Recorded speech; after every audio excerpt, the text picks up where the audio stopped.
quero convidá-los a abrirem as suas Bíblias na epístola escrita pelo apóstolo São Paulo aos Romanos. Epístola escrita pelo apóstolo São Paulo aos Romanos, capítulo 8. Nós iremos ler apenas um verso.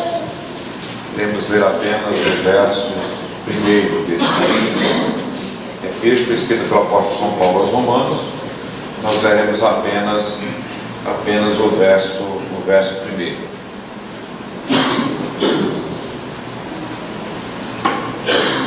A palavra do Senhor nos diz o seguinte, na epístola escrita pelo apóstolo São Paulo aos Romanos, no capítulo 8, verso 1. Agora, pois, já nenhuma condenação há para os que estão em Cristo Jesus. Amém. Oremos mais uma vez. Pai, mais uma vez em Tua presença, agora eu quero me colocar em Tuas mãos, para que Tu me uses nesse instante, para expor a Tua palavra, para trazer o recado que Tu preparaste para os nossos corações nesta noite. Portanto, quero Te pedir que Tu estejas iluminando a minha mente e pondo em meus lábios aquilo que Tu queres falar primeiramente para mim, bem como para os meus irmãos que aqui se encontram. Enfim, Senhor, vem nos falar, pois eu Te oro no nome de Jesus. Amém. Agora, pois, já nenhuma condenação há para os que estão em Cristo Jesus. Eu quero trazer para vocês, e foi assim que Deus me orientou para esta noite, uma palavra sob o prisma negativo em torno da exposição desse texto. Mas, pastor, por que negativo? Se é uma afirmação positiva, uma das afirmações mais concisas, mais enfáticas que a palavra do Senhor ela nos traz através de Paulo na epístola que ele escreveu aos Romanos. Trago, queridos, pelo seguinte: eu tenho me deparado ao longo dos meus 19 anos de ministério com irmãos que, infelizmente, são tomados por uma sensação de que não foram perdoados por Deus. E nós não combinamos, né, pastor João? Mas você leu lá o texto dos Salmos, o Salmo 51, que é aquela belíssima confissão de Davi, naquele salmo maravilhoso dele, quando ele peca, quando ele desobedece a Deus, e ele se debruça e escreve através dos salmos. Ele nos traz um texto belíssimo acerca daquilo que Deus efetivamente fez na vida dele, podia fazer na vida dele. Então eu tenho me deparado com irmãos que têm tido dificuldade, né, de receber o perdão de Deus em suas vidas. Martin Lloyd-Jones, ele diz o seguinte acerca desse texto: agora, pois, já nenhuma condenação há para os que estão em Cristo Jesus. Ele diz assim: esta é uma das grandes declarações das Escrituras, uma das mais importantes para a experiência cristã. Presta atenção no que ele diz agora: e para a saúde e bem-estar do autêntico cristão. Agora, pois, já nenhuma condenação há para os que estão em Cristo Jesus. E aí eu introduzo essa minha palavra perguntando a você, querido, nesta noite o seguinte: alguma vez, é assim que eu tenho encontrado algumas ovelhas nesta minha caminhada, alguma vez você já se sentiu derrotado por ter cometido pecado? Por ter pecado contra Deus, e em função de você ter pecado contra Deus, você se sentiu derrotado? Por algumas vezes em que você pecou, que nós pecamos, achamos que Deus não levará em consideração o nosso pedido de perdão? Será que você já passou por isso, ou quem sabe está passando? A resposta é porque muitas vezes nós somos tomados por estes sentimentos, que eu chamo de sentimentos negativos de condenação. Sentimentos negativos de condenação, que podem ter pelo menos 3 efeitos que atrofiam a alma do cristão, que atrofiam a vida do cristão, que diminuem e que impedem o progresso do agir perdoador de Deus na vida de alguns cristãos. E é por isso que eu tenho falado que ao longo destes 19 anos de ministério, eu tenho encontrado irmãos com muita dificuldade de receberem o perdão de Deus, de crerem no perdão de Deus. É essa a verdade. E esses sentimentos negativos de condenação, como eu falei, eles produzem pelo menos, no mínimo, 3 efeitos que atrofiam a nossa vida espiritual. Destaco o primeiro. O primeiro é que o sentimento de condenação, ele abala o nosso senso de segurança em relação a Deus. Sim.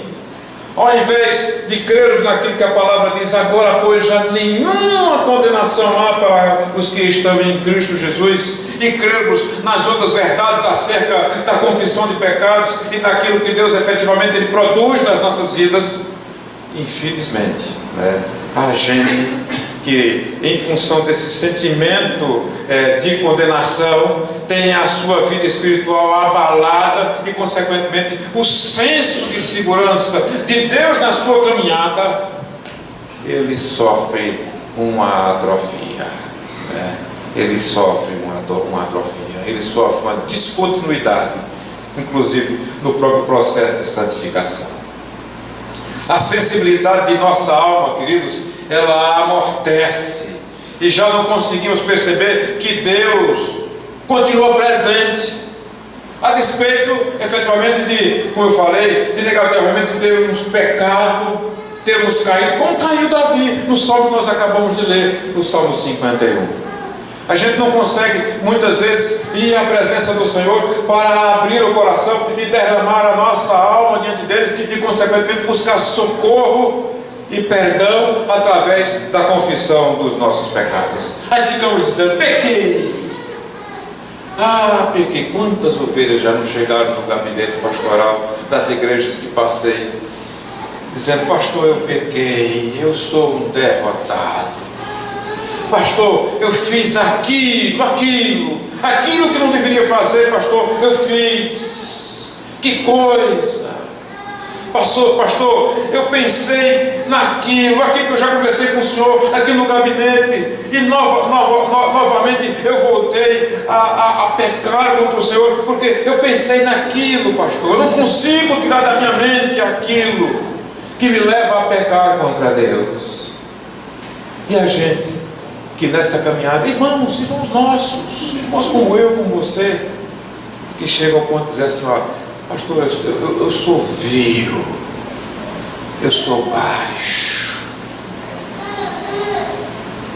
E muitos às vezes finalizam dizendo assim, Deus me abandonou.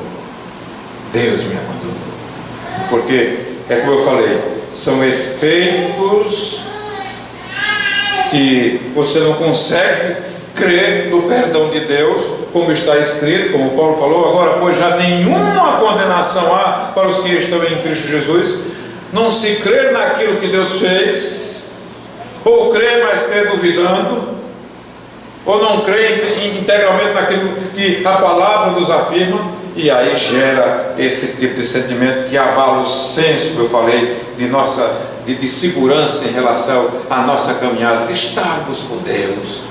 Não só o Deus que pode fazer muitas vezes, aquilo que muitos esperam, que Deus esteja agindo na vida profissional, que Deus esteja vindo na vida acadêmica, que Deus esteja agindo e pondo efetivamente a sua mão abençoadora sobre as nossas vidas. Mas é bênção também quando pecamos, quando caímos e precisamos efetivamente crer nisso, e que quando caímos, quando pecamos, quando desobedecemos a Deus, que Ele não nos desampara, pelo contrário, o Senhor deseja que confessemos os nossos pecados a Ele e, consequentemente, caminhemos em segurança, sabendo que Ele não nos abandonou, mas Ele continua conosco.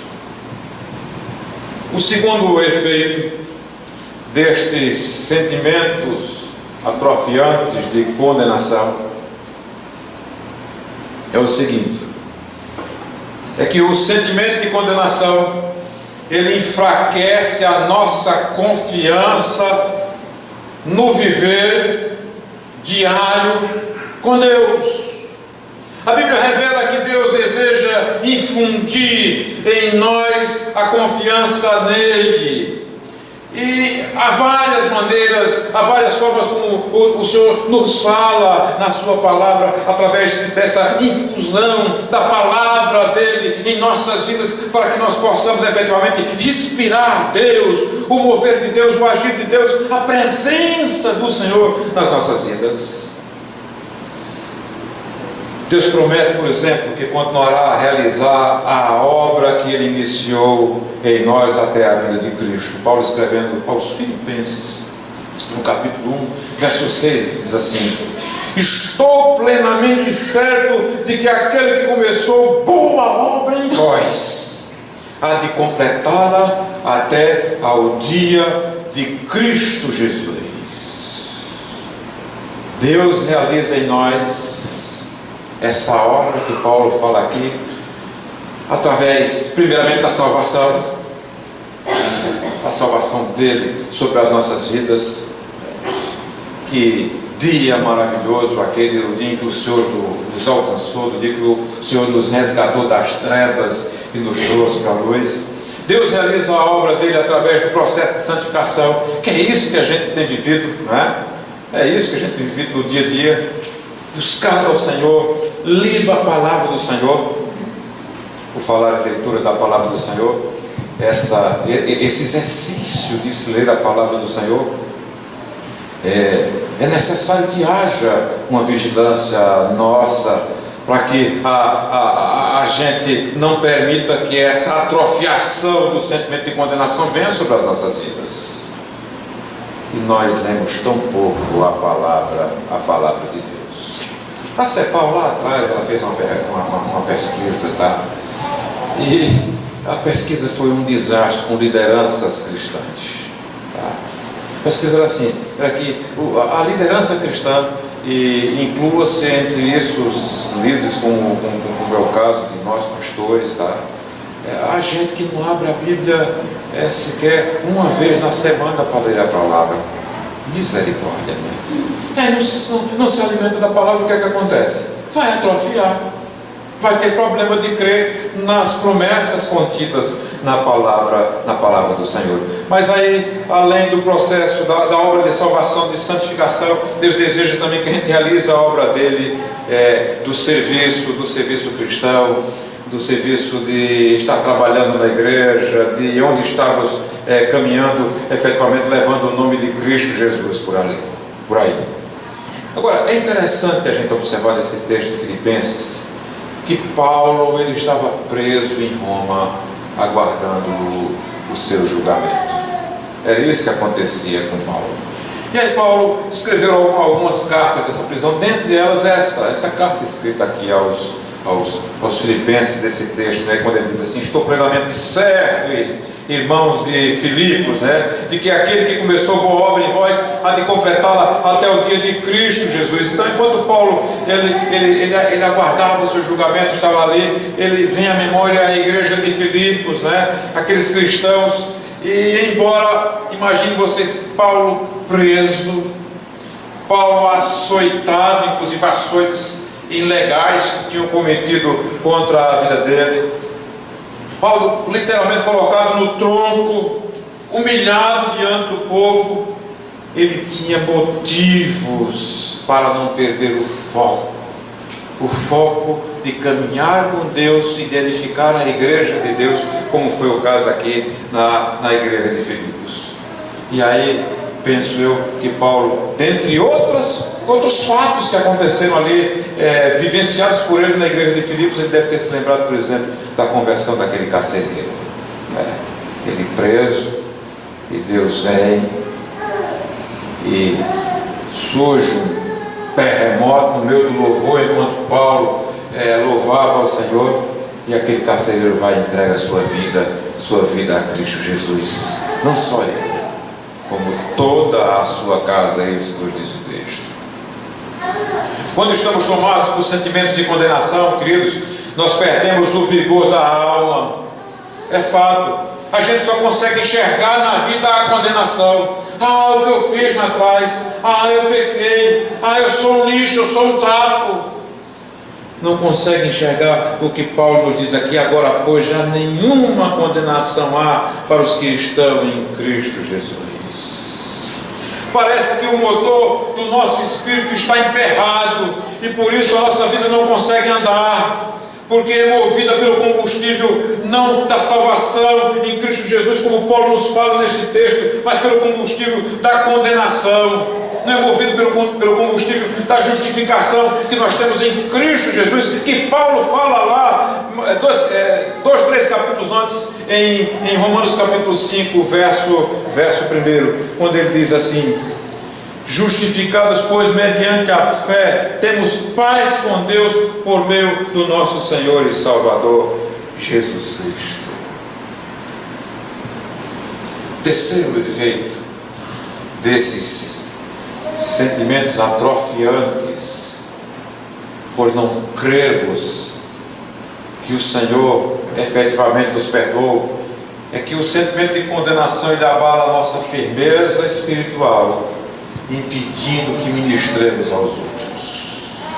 O fluxo da vida divina que nós temos com o Espírito Santo que habita em nós, passa através de nós, que passa através de nós para os outros, parece que fica interrompido, parece que cessou, freou, parou.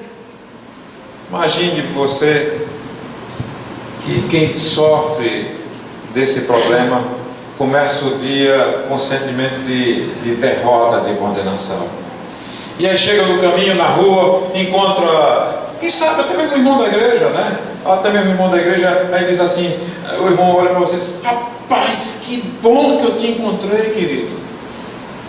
E aí você já fica: que bom que me encontrou? Sim, que bom que eu te encontrei. Eu estou com um problema sério e eu quero que você ore por mim. E o cara sai de casa por quê? O irmão sai de casa com sentimento de condenação, se achando um trapo, um lixo que eu falei. Aí pensa assim: eu orar? Meu irmão, a melhor coisa que você tem que fazer é sair de perto de mim. Hoje não poderei abençoar ninguém, eu sou uma maldição, eu sou um condenado, eu pequei.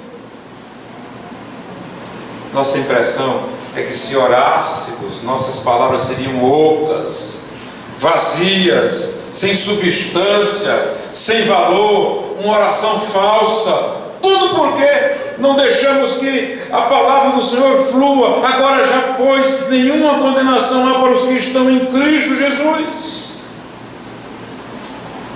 Todo o arado da condenação passou sobre a nossa confiança em Deus e em seu poder de sermos usados para comunicar o Evangelho, para orar por um irmão. Tudo porque o sentimento de condenação, ele faz isso, né? Ele abala a nossa firmeza espiritual e impede que nós ministremos aos outros.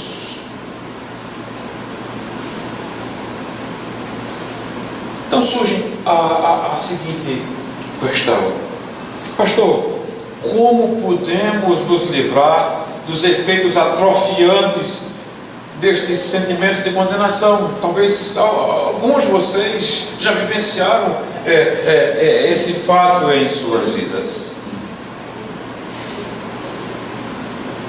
Preciso, querido, que nós voltemos a crer em algumas realidades. Primeira delas, na realidade de que Deus está pronto para perdoar os nossos pecados. Lá em 1 João, João diz o seguinte, no capítulo 1, verso 9: se confessarmos os nossos pecados, Ele é fiel e justo para nos perdoar os pecados e nos purificar de toda injustiça. Mas parece que quando pecamos, achamos que esse verso não está na nossa Bíblia. Parece que não temos forças, e não temos força mesmo, porque não cremos naquilo que a palavra diz. Se confessarmos os nossos pecados, Ele é fiel e justo para nos perdoar os pecados e nos purificar de toda injustiça. Só uma recordadinha, pastor jovem. O que significa confessar o pecado, igreja? Confessar pecado é muito mais do que simplesmente admitir o pecado. Não é só admitir eu pequei, não. É mais profundo. Na verdade, esse termo confessar significa dizer algo sobre algum fato que aconteceu na sua vida, na minha vida. Portanto, confessar um pecado é dizer sobre ele o pecado. Confessar um pecado é dizer sobre o pecado a mesma coisa que Deus diria sobre aquela transgressão. Não é ser genérico, não é admitir, Senhor, eu pequei, não. É abrir, é rasgar o coração diante de Deus. E aquilo que Deus gostaria de nos dizer acerca da nossa transgressão, nós falarmos para Ele: Senhor, eu pequei, eu fiz aquilo, Senhor. Basta ler o Salmo 51 novamente e fazer aquilo que Davi fez. Confessar não é apenas fazer uma bela oração. As pessoas acham que são palavras bonitas. Não. Deus quer um coração espontâneo, aberto diante dele, sem conjecturas. Confessar não é apenas fazer uma bela oração. Confessar não é inventar desculpas piedosas, ou tentar impressionar Deus, ou até mesmo impressionar outros irmãos, outros cristãos. A verdadeira confissão, queridos, requer a especificação, repito, dos nossos pecados, chamá-los pelos mesmos nomes que Deus chama. Se o pecado é de inveja, é dizer: Senhor, eu estou com dificuldade, porque eu tenho sido invejoso, invejosa. Senhor, o meu pecado é ódio, eu não consigo perdoar o meu semelhante, não consigo perdoar o meu irmão, não consigo perdoar aquele que me feriu, aquele que me machucou. Senhor, o meu pecado é que eu sou dissimulado, eu pareço ser um crente bonzinho, legalzinho, mas eu não sou. Eu sou dissimulado nos negócios, na empresa, eu faço de conta que sou um bom funcionário, mas não sou um bom colaborador. Confessar significa, queridos, ser honesto consigo mesmo e acima de tudo com Deus. Afinal de contas, Deus sabe todas as coisas. E os jeitinhos que a gente dá, maquiando as coisas, com Deus não tem boquinha, de forma nenhuma. E tem mais: e se houver outras pessoas envolvidas, também a elas ser honesto e confessar o pecado. Pequei contra ti, querido, pequei contra ti, querida. Então nós precisamos, para nos livrar desses efeitos atrofiantes do sentimento de condenação, crer nessa primeira realidade, na realidade de que Deus está pronto para perdoar os nossos pecados. Mas também nós precisamos crer na realidade de que Deus está pronto a trabalhar o perdão dos nossos pecados. Além disso, de trabalhar na realidade de que Deus ele é justo quando Ele nos perdoa.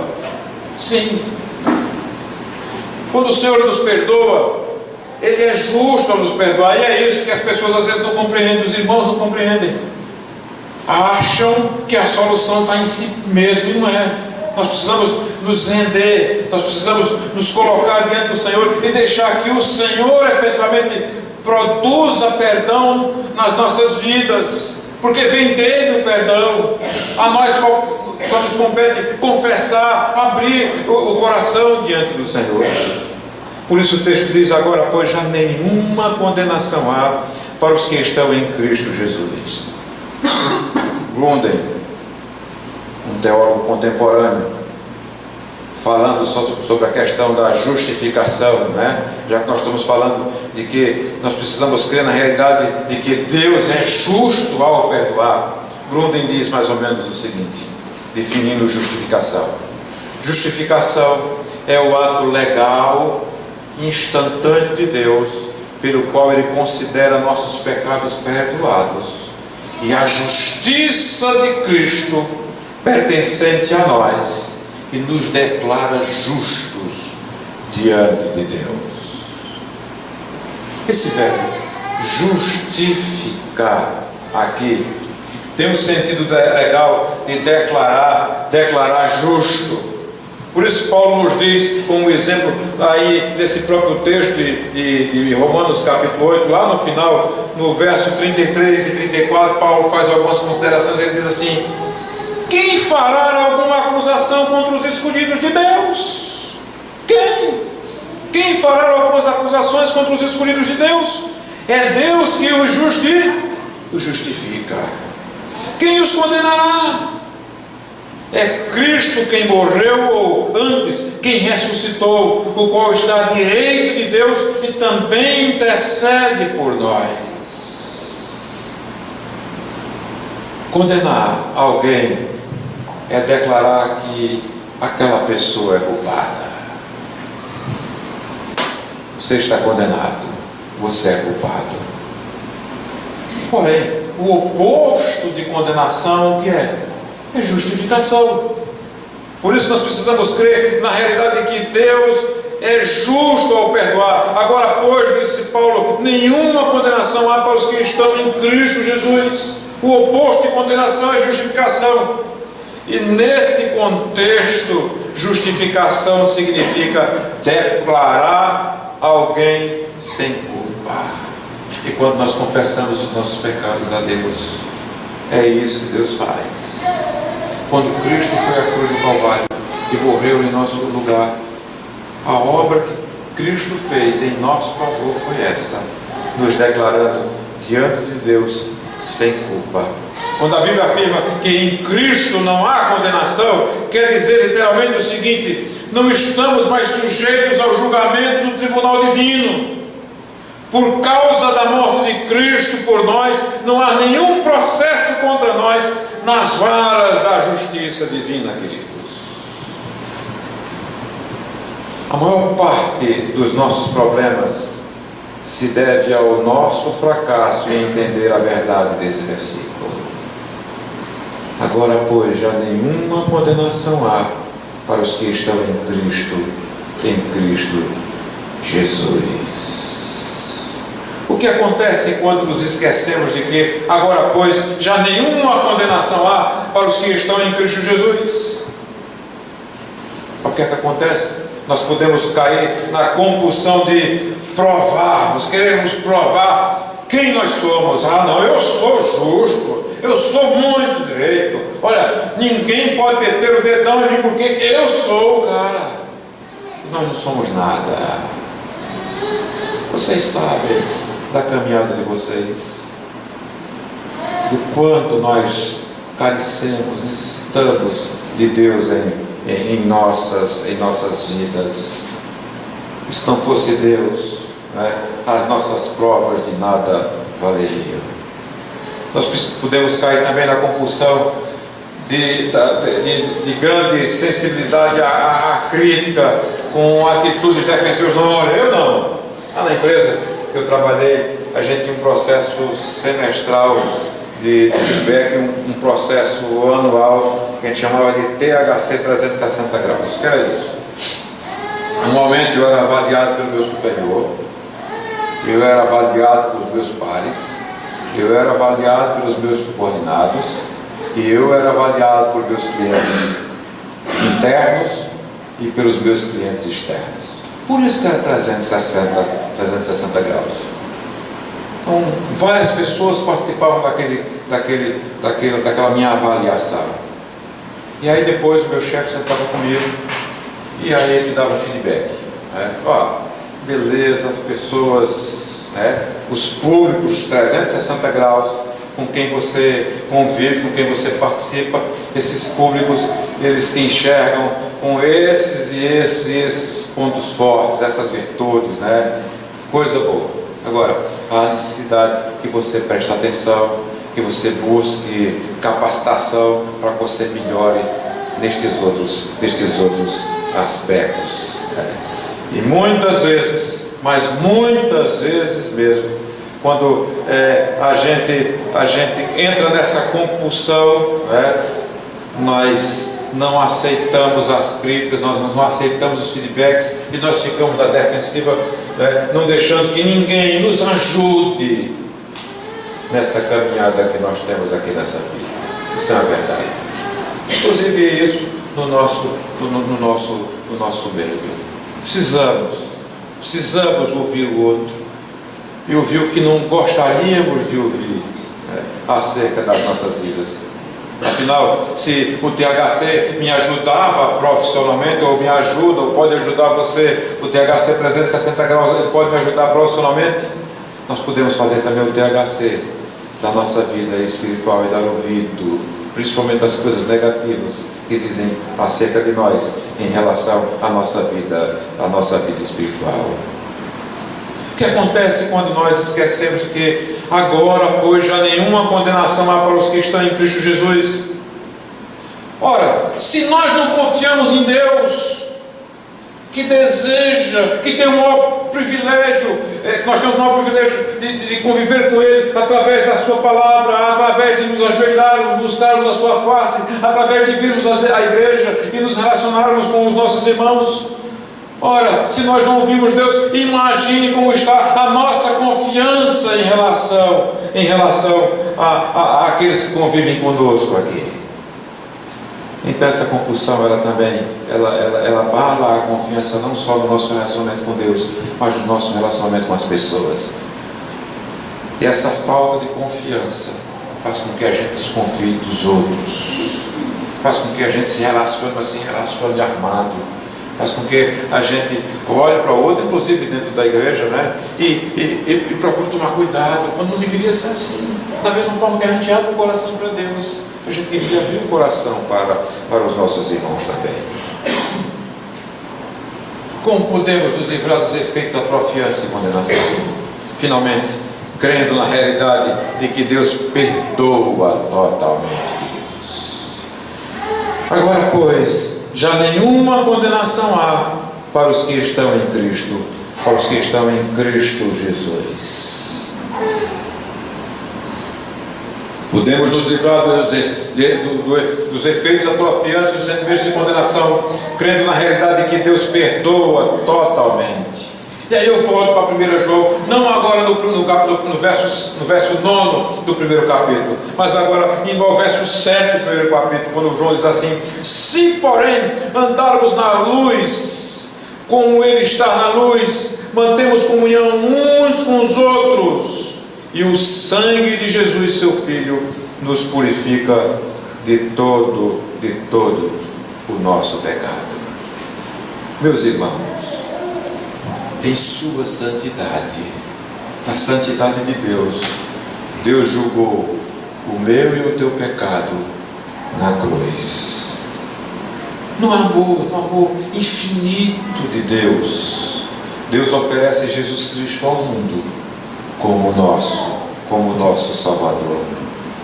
Deus foi justo ao castigar o pecado, mas é amoroso ao oferecer o perdão completo por meio daquele que morreu por nós na cruz do Calvário, a saber, o nosso Senhor e Salvador Jesus Cristo. Cristo é o sacrifício pelos pecados do mundo, mas só é advogado para nós cristãos. Ele é o meu, Ele é o teu advogado. É isso que nos diz a continuação desse texto de 1 João, agora no verso 8. Quando uma pessoa é intimada a comparecer a um tribunal, ela leva consigo um advogado para defender a sua causa. No fundo, para que serve o advogado? Além do saber jurídico, etc. O advogado serve para estar com o seu constituído. O advogado serve para estar com você nos tribunais acompanhando o seu processo, defendendo os seus direitos. Jesus foi constituído para estar conosco no nosso dia a dia. Por isso, nós podemos nos livrar dos efeitos atrofiantes dos sentimentos de condenação, crendo na realidade de que Deus perdoa totalmente. Deus nos perdoa totalmente. Eu quero terminar essa palavra trazendo a lembrança de vocês um dos antigos hinos dos nossos hinários. Um desses hinos diz assim: maravilhosa graça, graça de Deus sem par. Como poder cantá-la? Como hei de começar?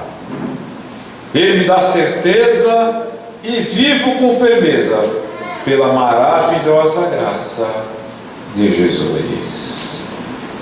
E aí o poeta cristão, ele continua: maravilhosa graça traz vida perenal, por Cristo perdoado vou à mansão real. Hoje eu sou liberto, vivo de Deus bem perto, pela maravilhosa graça de Jesus. E na última estrofe, assim ele se expressa: graça, que maravilhosa graça, é imensurável, é sem fim, é maravilhosa, é tão grandiosa, é suficiente para mim, é maior que a minha iniquidade, é revelação do amor do Pai.